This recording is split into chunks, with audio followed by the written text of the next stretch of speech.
إني للنور مدت يداي نزعت أسرار قلبي وجئت ألقي أساي जेको मौज़ू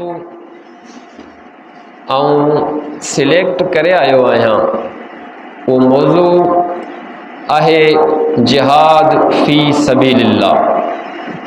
मतलब त अल्लाह जी राह में जिहाद करण।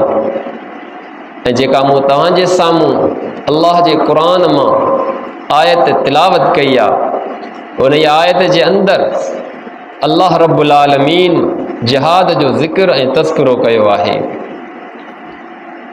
ऐं पंहिंजे मौज़ूअ ते अचण खां पहिरीं आउं तव्हांखे जेको फ़िल वक़्तु हमास ऐं इसराइल जे दरमियान जेका जंग हली रही आहे जंहिंमें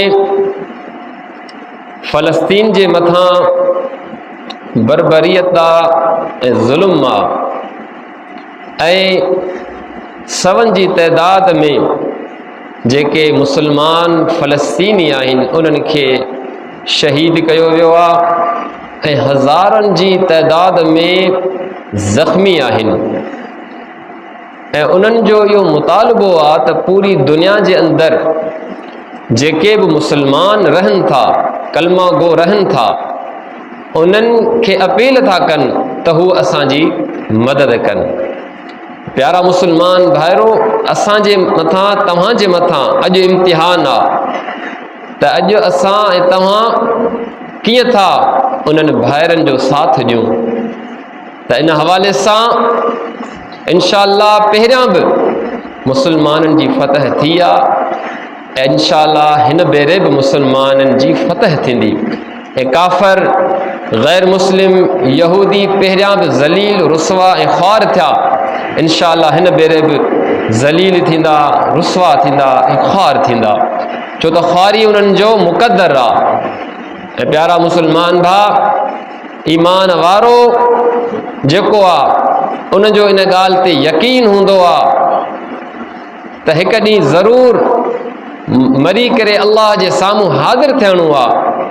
मौत बरहक़ आहे पर भलो मौत उहो आहे जेको शहादत वारो मौत आहे, जेको अल्लाह जी राह में सिर क़ुर्बान करे जॾहिं रब जी राह में को माण्हू हाज़िर थींदो आहे अहले ईमान मुसलमान त ईअं सम्झो त उन सॼी ज़िंदगी अल्लाह जे इबादत में गुज़ारी आहे, छो त उनखे जेको दर्जो मिलियो आहे उहो दर्जो शहादत वारो दर्जो आहे।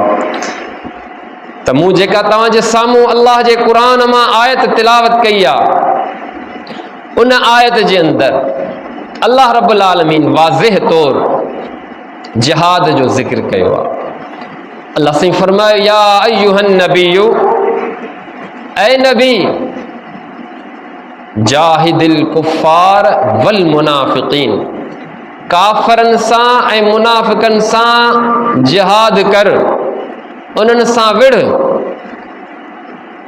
वग़्लुज़ अलैहिम, उन्हनि ते सख़्ती कर, व मअवाहुम जहन्नम व बिअसल मसीर, ऐं उन्हनि जो यानी काफ़रनि जो ऐं मुनाफ़िक़नि जो जेको ठिकाणो आहे उहो छा आहे, उहो जहन्नम आहे ऐं जहन्नम जेका इंतिहाई बुरी आहे। त हिन आयत में वाज़िह तौर अल्लाह रब्बुल आलमीन मदीने जे साईं सल्लल्लाहु अलैहि वसल्लम खे इहो हुकुम ॾिनो आहे त तव्हां काफ़रनि सां जिहाद कयो, काफ़रनि सां विढ़ो ऐं उन्हनि ते सख़्ती करियो, ऐं छो त उन्हनि जो जेको मुक़दर आहे सा जहन्नम आहे ऐं जहन्नम हिकु बुरी शइ आहे। प्यारा मुसलमान बा, जिहाद जेको आहे सन 2 हिजरी में इहो फ़र्ज़ कयो वियो, पहिरियां फ़र्ज़ न हो। पोइ जॾहिं जिहाद जी फ़र्ज़ियत जो हुकुम मिलियो त मुसलमाननि मदीने जे साईं सल्लल्लाहु अलैहि वसल्लम जे सहाबा किराम जिहाद कयो, जंग कई, काफ़रनि सां मुशरिकनि सां मुनाफ़िक़नि सां विढ़िया ऐं उन्हनि खे सबक़ सेखारियऊं। अॼु बि अहले ईमान पंहिंजे दीन ऐं इस्लाम जी बका जे लाइ उहे फ़लस्तीन जे अंदरि विढ़ी रहिया आहिनि ऐं पूरी दुनिया मां मुसलमाननि जा टोला उन्हनि सां गॾु शामिल थी करे उन्हनि जी मदद करे रहिया आहिनि ऐं काफ़िरनि इसराइलनि सां यहूदियुनि सां जंग करे रहिया आहिनि। ऐं इंशाअल्लाह अल्लाह रब्बुल आलमीन उन्हनि जी मदद कई आहे ऐं इंशाअल्लाह अॻियां बि अल्लाह साईं उन्हनि जी मदद कंदो। हाणे जहाद जी माना अरबी में जहाद जुहद मां निकितल आहे। जे पाण सिंधी में चवंदा आहियूं बा जद्दोजहद करणु, माना कोशिश करणु। त जहाद जो मतिलबु आहे कोशिश करणु।